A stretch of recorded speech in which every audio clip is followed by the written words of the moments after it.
Hi guys, welcome back to my channel Abhi Vlog. So இன்னைக்கு பாத்தீங்கன்னா இன்னைக்குன்னு சொல்றதை விட ஆஃப்டர் டெலிவரி நம்ம வீடியோ ரொம்ப ரேரா தான் வந்து போட்டுட்டு இருக்கோம். ஏன்னா கிட்டோ வச்சுட்டு லாங் வீடியோ வந்து அவ்வளவா எடுக்க முடியல. இப்பயே கிட்டோ பாத்தீங்கன்னா தூங்க வச்சோம். ஆனா அவங்க முழிக்க ஆரம்பிச்சிட்டாங்க. ஸோ இந்த வீடியோல பாத்தீங்கன்னா நிறைய பிரெக்னன்ட் லேடிஸ்க்காக தான் மெயினா இந்த வீடியோவே. ஏன்னா நான் 2 சி செக்ஷன் வந்து எனக்கு ஆயிருக்கு. இதோட first delivery and second delivery இந்த 2 டைம்லயுமே பாத்தீங்கன்னா எனக்கு பிளட் லெவல்ன்றது வந்து எவ்வளோ டிஃப்ரென்ஸ் இருந்துச்சு அப்படின்றத பத்தி தான் நான் வந்து இந்த வீடியோ ஃபுல்லாவே வந்து உங்களுக்கு ஷேர் பண்ண போறேன்.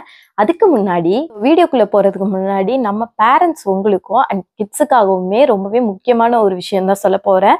நம்ம பேரண்ட்ஸ் ரொம்பவே கஷ்டப்பட்டு தான் கண்டிப்பா நம்மளை வளர்த்துருப்பாங்க, படிக்க வச்சிருப்பாங்க, எல்லாமே பண்ணியிருப்பாங்க.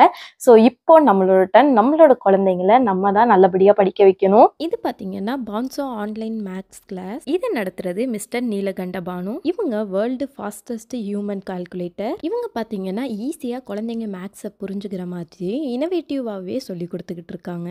இவங்களோட மெத்தட்ல நம்ம குழந்தைங்க மேக்ஸ் கத்துக்கிறது ரொம்பவே ஈஸியா இருக்கும். இவங்க லைவ் செக்ஷன்ல ஒவ்வொரு ஸ்டூடெண்ட்ஸையுமே பர்சனலா அட்டென்ஷன் எடுத்து சொல்லி கொடுத்துட்டு இருக்காங்க.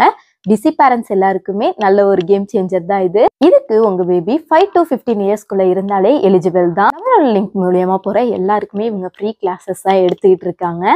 அது மட்டும் இல்லாம கீழே இருக்கிற லிங்க் யூஸ் பண்ணி போனீங்கன்னா ஃபர்ஸ்ட் 100 பேருக்கு 30% ஆஃபரும் கொடுக்குறாங்க. வெயிட் பண்றீங்க? பான்சோ கிளாஸ்ல உங்களோட கிட்ஸையும் சேர்த்து விடுங்க, அவங்கள நல்லா படிக்க வைங்க. ஸோ என்னோட டெலிவரியில் நான் எப்படிலாம் வந்து ஹெச்பி வந்து இன்க்ரீஸ் பண்ணேன். ஏன்னா 8th 9th மந்த் போகும்போது நமக்கு பார்த்தீங்கன்னா ஹெச்பி ரொம்ப ரொம்ப லோ ஆகிடும். ஸோ அதே மாதிரி தான் எனக்கும் ஆச்சு. பட் அதை நான் எப்படி மெயின்டைன் பண்ணேன், எப்படி லோ ஆகாமல் அடுத்தடுத்து நான் வந்து இன்க்ரீஸ் பண்ணேன் அப்படின்றத பற்றி தான் இந்த வீடியோ ஃபுல்லாகவே சொல்ல போகிறேன். ஸோ என்னோட ஃபஸ்ட்டு டெலிவரி அப்படின்னு சொல்லி பார்த்தீங்கன்னா எனக்கு வந்து நான் கவர்மெண்ட்ல தான் அப்போலாம் பார்த்துட்டு இருந்தேன். ப்ரைவேட் அவ்வளவா போகிறது கிடையாது. ஸோ கவர்மெண்ட்ல பார்த்துட்டு இருந்த வரையும் 6 மந்த் வரையுமே எனக்கு ஹெச்பி எடுத்துட்டு அவங்க வந்து 11 பாயிண்ட் இருக்கு, ஃபர்ஸ்ட் 9 பாயிண்ட் இருந்துச்சு என்னோட ஸ்டார்டிங் ப்ரெக்னன்சி ப்ரைவேட்ல எடுத்தப்போ. பட் அதுக்கப்புறம் நான் கவர்மெண்ட்ல பார்த்தப்போ 11 பாயிண்ட் இருக்கு 11 பாயிண்ட் இருக்குன்னே சொல்லிட்டு இருந்தாங்க. நானும் அதை நம்பி பார்த்தீங்கன்னா இந்த பிளட் ஏறதுக்கான ரிலேட்டடா எந்த ஃபுட்டுமே நானே எடுத்துக்காம தான் இருந்தேன். ஏன்னா ப்ரெக்னெண்டா இருக்கும்போது சூரொட்டி சாப்பிட்டா நல்லதுன்னுலாம் சொல்லுவாங்க. ஸோ அதெல்லாம் நான் சாப்பிடவே இல்லை. இருந்தாலும் இன்க்ரீஸ் ஆகுது அப்படின்னு வேற சொல்லிட்டு இருந்தேன். இது பத்தாதுன்னு சொல்லிட்டு கொஞ்சம் அரிசி இது மாதிரிலாம் நான் வேற சாப்பிட்டுட்டு இருந்தேன். பட் சடனா வந்து என்ன பண்ணிட்டாங்கன்னா என்னை வந்து வெயிட் ரொம்ப லோவா இருக்கீங்க, நீங்க இன்னொரு டைம் போய் பிளட் டெஸ்ட் எடுங்கன்னு பெரிய ஹாஸ்பிட்டல் அனுப்புனாங்க.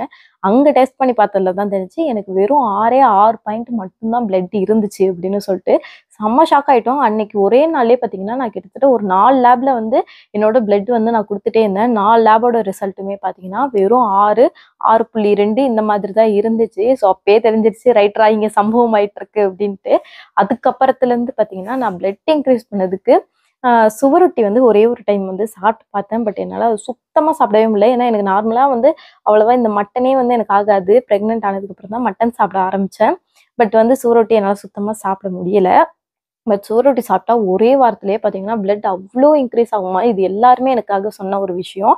அதுக்கப்புறம் பார்த்தீங்கன்னா எனக்கு வந்து ஆன்ட்டி என்ன பண்ணாங்கன்னா ஃபர்ஸ்ட் ப்ரெக்னென்சியில் வந்து இந்த அத்திப்பழம், அப்புறம் முந்திரி, திராட்சை, கருப்பு திராட்சை, அப்புறம் வந்து பேரிச்சப்பழம் இது எல்லாத்தையுமே வந்து பாதாம் இது எல்லாத்தையும் நாளே ஊற வச்சு அடுத்த நாள் காலையில அதே தண்ணியில அரைச்சு எனக்கு வந்து கொடுத்தாங்க. ஸோ நான் அதை ரெகுலரா குடிச்சிட்டே வந்துட்டு இருந்தேன். இது பத்தாதுன்னு ராவா பீட்ரூட் இருக்குல்ல, அதை அரைச்சுமே எனக்கு கொடுப்பாங்க. அதுவுமே நான் ரெகுலரா குடிச்சிட்டே தான் இருந்தேன். அந்த டைம்ல வந்து பீட்ரூட் வந்து ராவா குடிச்சா ஸ்டோன் வரும்ன்றது எனக்கு தெரியாது.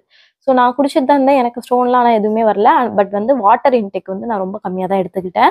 எனக்கு அதனால என்ன ஆயிடுச்சுன்னா 7th மந்த்ல வந்து அவ்வளோவா பிளட் ஏறலை அப்படின்னு சொல்லிட்டு அயன் இன்ஜெக்ஷன் வந்து போட்டாங்க. அதே மாதிரி அந்த டைம்ல நான் என்ன பண்ணேன்னா அயன் டேப்லெட் எடுக்கவே இல்லை. அயன் டேப்லெட் நான் சாப்பிடவே இல்லை. அதுக்கப்புறம் கொஞ்ச நாள் மட்டும் சாப்பிட்டேன். இருந்தும் எனக்கு ஏறவே இல்லை. அது ஏனே தெரியல. ஃபர்ஸ்ட் ப்ரெக்னென்சில லாஸ்ட்ல பார்த்தீங்கன்னா லாஸ்ட் மந்த்ல வந்து 9 பாயிண்ட் வரையும் வந்துச்சு. அந்த ஜூஸ் எல்லாம் குடிச்சு ஒரு 10 வரையும் வந்துச்சு அயன் இன்ஜெக்ஷன் போட்டதுனால. 10 வந்ததுக்கப்புறம் என்ன பண்ணாங்கன்னா சி செக்ஷன்றதுனால எதுக்கும் இருக்கட்டுமேனு எக்ஸ்ட்ராவா ஒரு யூனிட் வந்து எனக்கு பிளட் ஏற்றிட்டு தான் சி செக்ஷன் பண்ணாங்க.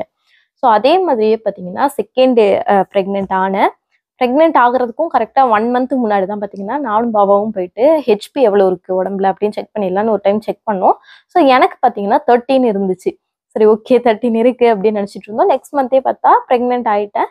அதுக்கப்புறம் அப்போவும் பிளட் டெஸ்ட் எடுத்தோம். பார்த்தா 13 தான் இருந்துச்சு. ஓகே இந்த டைம் வந்து பிளட் அவ்வளோவா கம்மி ஆகாது அப்படின்னு தான் வந்து நாங்கள் நினச்சிட்டே இருந்தோம். அதுக்கப்புறம் எனக்கு நிறைய ஹெல்த் இஷ்யூஸ் ஆச்சு, நிறைய ஆயிட்டு இருந்துச்சு. பட் இதுல நான் இந்த டைம் மட்டும் என்ன ஒரு இதுல இருந்தேன்னா, என்ன ஆனாலும் சரி ஹெச்பி மட்டும் கம்மி ஆகவே விட்டுறக்கூடாது.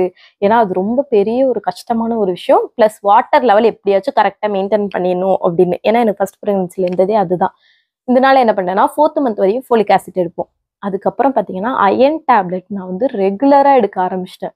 4th மந்த்லேருந்தே வந்து கால்சியம் வந்து நான் எடுக்கல. ஏன்னா எனக்கு அது சுத்தமா செட் ஆகல. அதனால என்ன பண்ணிட்டேன்னா அயன் டேப்லெட் நைட்டு வந்து டெய்லி முழுங்கினேன். எப்பவாச்சும் ஒரு சில டைம் வந்து விட்டு போகும். அதே மாதிரி உடம்பு சரியில்லாம போன டைம்லலாம் டேப்லெட்ஸ் எடுத்துக்கல. அதுக்கப்புறம் நான் என்ன பண்ணேன்னா, அப்போ வந்து எனக்கு ஒரு டெஸ்ட் எடுக்கும்போது 10.9 பாயிண்ட் இருந்துச்சா, நான் 1 மந்த் வந்து என்ன ஆச்சுன்னா, 5th மந்த்தோ 4th மந்த்தோ அந்த டைம் கிட்ட என்ன ஆயிடுச்சுன்னா, எனக்கு 9 பாயிண்ட் தான் வந்து பிளட்டே இருந்துச்சு. சரி ஓகே, இதுக்கு மேலேயும் கம்மியாக விட்டுறக்கூடாது அப்படின்னு சொல்லிட்டு என்ன பண்ணிட்டேன்னா, அரிசி இந்த மாதிரிலாம் எதுவுமே சாப்பிட்றதே கிடையாது. ஃபுல்லா பார்த்தீங்கன்னா நான் ஸ்டாப் பண்ணிட்டேன். அதுக்கப்புறம் ஃபுல் அண்ட் ஃபுல் என்னன்னா, பீட்ரூட் குடிச்சா கல்லு வரும்னு தெரிஞ்சிருச்சு. அதனால பீட்ரூட் பொரியலா சாப்பிட ஆரம்பிச்சுட்டேன். பொரியல் செஞ்சு சாப்பிட்றது, எப்பவாச்சும் ஒரு டைம் வந்து பீட்ரூட் வந்து சாப்பிட்றது. அதுக்கப்புறம் என்ன பண்ணிட்டாங்கன்னா, இந்த அத்திப்பழ ஜூஸ் இருக்குல்ல, அதுல வந்து பிளாக் திராட்சை மட்டும் இல்லாம மத்த இது ஒயிட் திராட்சை இருக்குல்ல, கொஞ்சம் மெரூன் கலர்ல இருக்குல்ல, அந்த திராட்சை காஞ்ச திராட்சை போட்டு அது எனக்கு ஜூஸ் பண்ணி குடுத்தாங்க. அது குடிச்சேன். மெயினா பார்த்தீங்கன்னா, அடுத்தடுத்த மந்த் வந்து எனக்கு இன்க்ரீஸ் ஆக ஆரம்பிச்சுருச்சு. ஒரு மந்த்தும் பிளட் குடுக்கும்போதுமே நாங்க வந்து பேசிட்டு தான் போவோம். கண்டிப்பா 1 யூனிட் கம்மியா இருக்கும், 2 யூனிட் கம்மியா இருக்கும்னு. பட் 10, 10.8, 11, 11.2 அப்புறம் இன்னொரு மந்த்தும் 11.2லயே மெயின்டெயின் ஆனுச்சு. லாஸ்ட் மந்த் பார்த்தீங்கன்னா, 11.8 வரையுமே பார்த்தீங்கன்னா எனக்கு வந்துருச்சு. ஸோ அதுக்கு வந்து இன்னொரு விஷயம் என்ன மெயின் ரீசன் நான் சாப்பிட்டதுல அப்படின்னு பார்த்தீங்கன்னா, நான் சுவரொட்டி சாப்பிடல, முருங்கைக்கீரை சாப்பிடல. இது 2ம் சாப்பிட்டுருந்தாலே வேற எதுவும் சாப்பிட தேவையில்ல தான். பட் இது 2மே எனக்கு பிடிக்காதுன்றதுனால 2மே சாப்பிடல. நான் பார்த்தீங்கன்னா, இந்த பழைய சாதம் இருக்குல்ல, இது வந்து எனக்கு அம்மா சொன்ன ஒரு விஷயம். டெய்லி காலையில மொத நாள் வச்ச சாதமோ, இல்ல அன்னைக்கு வச்ச சாதமோ பழைய சாதமா சாப்பிட்ரு. தண்ணி, தயிர் ஊத்தி நீ அத சாப்பிடு. வெயிட்டும் நல்லா போடும். குழந்தை வெயிட்டும் இன்க்ரீஸ் ஆகும். அதுவும் இல்லாம வந்து உனக்கு பிளட் ஏறும் அப்படின்னு அம்மா ஃபர்ஸ்ட் பிரெக்னன்சில சொல்லியிருந்தாங்க. ஆனா நான் வந்து பழைய சாதம் அவ்வளவா சாப்பிட மாட்டேன்றதுனால சாப்பிடல. பட் இந்த பிரெக்னன்சில பார்த்தீங்கன்னா, டெய்லி என்ன பண்ணேன்னா, பழைய சாதம் காலையில சாப்பிட ஆரம்பிச்சுட்டேன். தயிர் ஊத்தி வெங்காயம் வச்சுக்கிட்டு நான் பழைய சாதம் தான் சாப்பிட்டேன். நல்ல ஒரு ரிசல்ட் கிடைச்சுச்சு. எனக்கு பிளட்ல உண்மையா சொல்லணும்னா. எனக்கு ஏன்னா நான் பழைய சாதம் சாப்பிட்டுட்டு போயிட்டு பிளட் குடுத்தெல்லாம் எனக்கு ரிசல்ட் நல்லா வந்த அனுபவம்லாம் இருக்கு. ஸோ பழைய சாதம் வந்து நீங்க உங்களுக்கு இந்த சுவரொட்டி இதெல்லாம் பிடிக்காதுன்னா, பழைய சாதம் ட்ரை பண்ணுங்க. சில பேருக்கு குளிர் டைமு அதனால பழைய சாதம் ஆவாதுன்னு சொல்லுவாங்க. எனக்குமே அப்படிதான் ஆகாது. பட் எனக்கு ஆனா இதனாலலாம் வந்து சளி அவ்வளவா பிடிக்கவே இல்ல. இன்னொரு விஷயம் என்னன்னா, இளநீர் குடிச்சேன். டெய்லி பாவா பார்த்தீங்கன்னா, இளநீ வாங்கிட்டு வந்து குடுத்துருவாங்க. கடைசியில எனக்கு பிரெக்னன்சியே பார்த்தீங்கன்னா, இந்த 5ஆம் மாசத்துக்கு அப்புறம் தான் நான் எல்லாமே சாப்பிட ஆரம்பிச்சேன். ஸோ 5 to 9க்குள்ள தான் பார்த்தீங்கன்னா, இந்த விஷயங்கள்லாம் சாப்பிட்டு கொஞ்சம் உடம்ப வந்து இதா வச்சுக்கிட்டேன். தண்ணி ஒரு நாளைக்கு வந்து 5 லிட்டர் வரையுமே நான் குடிச்சேன். 4லேருந்து 5 லிட்டர் கன்ஃபார்ம் நான் குடிச்சேன். என்னோட ஒரு பாட்டில் இருக்கும். அது 800 எம்எல் அந்த பாட்டிலு. ஸோ அதிலேயே பார்த்தீங்கன்னா 5, 6 டைம் ரீஃபில் பண்ணி நான் குடிச்சிட்டே இருந்தேன். ப்ளஸ் இளநீ வந்து நல்லா குடிச்சேன். அதில உள்ள வழுக்கையுமே நான் வந்து சாப்பிட்டேன். ஸோ இதெல்லாம் பண்ணி தான் பார்த்தீங்கன்னா, என்னோட பிளட் வந்து இன்க்ரீஸ் ஆச்சு. அப்பப்போ வந்து இந்த பீட்ரூட் பொரியல், கேரட் பொரியல் இது எல்லாத்தையுமே தான் எடுத்துக்கிட்டேன்.